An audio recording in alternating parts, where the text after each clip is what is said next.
loved it. Oh, thank you. What kind of reaction? Well, first of all, talk about the film for people who will watch this and won't know anything about it. Okay. Tell me a little bit about your background and how you became interested in doing horror. Oh, okay. Well, I have loves of film. I have a love of film, but I have loves too. And the ones that kind of rank kind of high are musicals and horror films. And yeah, I did 2 musicals in the past 6 years, and I kind of pigeonholed myself by doing that. And I got labeled the musical guy. And whenever I would pitch an idea for a film that wasn't a musical, they'd say, "Oh, but there's music, right?" I'm like, "Well, that's not a musical," and they just kind of glaze over. And I pitched the idea for I Am a Ghost to a bunch of different people, and they all just said, "Well, can you call us when you do another musical?"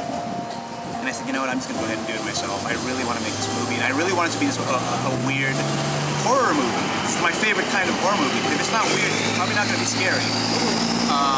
So yeah, it's called I Am a Ghost, and I wrote it about 4 years ago, and it's about a ghost stuck in her own house. She's haunting her own house, and she's stuck in a routine of her memories, and she has to remind herself that she's a ghost through the help of this psychic, this medium named Sylvia, and she and the psychic enter this sort of patient-therapist relationship, and we're watching about an hour and a half of therapy. And whenever I tell people that and they watch the movie, they tell me that after the movie they need therapy. And I think that's a good thing. I hope it's a good thing. But yeah, it's so it's easy to say it's a horror film, but I like to say it's sort of like a psychological blood woman show. Emily. Who's there? We know each other, Emily. My name is Sylvia. We do this every time. Can you repeat to me what we are doing? I'm dead. I was murdered in this room. That's usually where the story ends. Apparently not. Look at me. I can't see you, Emily. I can only hear you. I can't see you either. It's like you're a ghost. Likewise. How much research did you do on like hauntings and things like that? I'm 35. I started reading when I was 3, so I'd say about 32 years Wow. worth of research. It's an obsession of mine. I used to write for the Chronicle, and they used to send books to us to review, and I'd be like, "I don't review books. Why are you sending these books? What's going on here?" But I get to keep those books. And one of the books, and I was 19, 20 at the time. One of the books was Rosemary Guiley's Encyclopedia of Ghosts and Spirits. Oh my god. And it was a tome. It was one of those 1,000-page tomes, and I read it from cover to back, and I read it over and over and over and over again. And I got really obsessed with spirits and ghosts and demons. And then a friend of mine that I grew up with, who's a magician and an actor named Christian Kajigal, we would talk about hauntings because he was at the time working for Jim Fassbinder, who was a magician and a spiritualist in San Francisco, doing a ghost walk. You guys know what a ghost tour is? Oh yeah, so they were talking about how, how fun it would be to just sort of like scientifically explain what a ghost could be, to make it less magical for people who might be skeptics. And I'm not going to say I'm a believer, but I'm not going to say I'm a skeptic either. I like being scared, so I like to believe in whatever might kill me. So as far as hauntings go, the idea of a haunting being nothing more than a recorded memory kind of freaked me out. I was like, wow, that's really freaky. And I was one of those kids that would imagine himself, okay, like for example, right now we're having this interview, I'm looking at your camera and I'm thinking, hey, this is really cool, I'm being interviewed for this movie. What a great moment this is so cool. What if I'm not really here though? Like, what if I'm 85 years old, and I'm in a convalescent home, and I've outlived my entire family, and I'm so miserably lonely that I'm stuck in my own memories? So, because of that, I said, hey, that would make a great movie. Yeah. And I wanted to make a horror movie. That's horrifying, the idea of like waking up and realizing that everything that you've been remembering happened when you were alive. So I wanted to make that. It's really sad too. I mean, you feel so bad for the girl because of what she went through too. I mean, it's not just a horror film. It's also kind of like a sad, it's kind of sad too. Well, I'm really glad you said that, because I think making a scary film was secondary. I think for the most part, what I really wanted people to feel was just how tragic this whole situation is. So I really wanted the sadness to come through.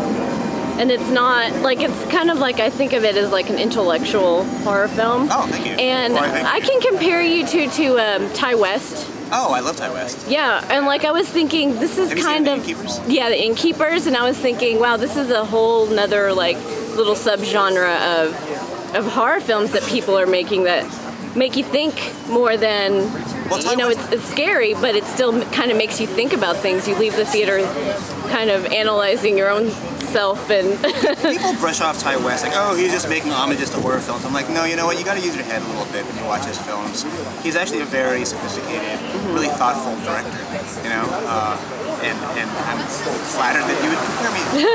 Well, that's the first thing. Like I was thinking, I'm like, wow, this feels so like Ty West. So I'm glad you found that a compliment. Absolutely. Are you kidding? Yeah, that's great. So what's next for you? The next film I'm doing is called Bitter Melon, and I like to say that it's my family Christmas comedy, but it's going to be so rated R. Yeah. Because it's one of those comedies where like a family gets back together for Christmas, and you see how dysfunctional they are, and it's supposed to be hilarious. But this is super dysfunctional because the only reason why the family members are coming back for one night on Christmas Eve is to kill one family member. And it's going to be a bloody comedy, which is essentially a horror movie. And it's called Bitter Melon. So is there going to be music in it too? There are 2 musical numbers. Awesome. But this will be the first movie for which I did not write the music. Because even though I tried to divorce myself from that era in which I was the musical guy, people still say, hey, you did all the music for I Am a Ghost? Wow, it sounds great. It sounds like this movie, or it sounds like that movie. I'm like, yeah, that's really cool, and I do take the compliment. But then it spreads, and people start saying like, oh, and don't forget to miss, or do not miss H.P. Mendoza's new musical, I Am a Ghost. Oh, okay. Yeah. I'm like, no, it's not a musical. So Bitter Melon is going to be one of those needle drop movies. It's going to have a catalog of songs, and there will be 2 musical numbers, but I didn't write them. Cool. So last question, what do you think about the Asian Film Festival here in Dallas? Well, let me start by saying it's my first time in Dallas. I've had a blast. It's a great time. But I don't think I would have had a blast had it not been for the Asian Film Festival of Dallas. Alicia Chang has been such a warm presence for me, and we're being put up in the Stoneleigh Hotel. Thank you, Teresa, for setting that up. This is swank. It's all let out. But yeah, I really wish I could stay here longer. I enjoy Texas every time I come here, and I'm finally in Dallas, and I'm loving it. Awesome. Wow, I just said the sponsor's tagline by accident. By the way, this is brought to you by McDonald's.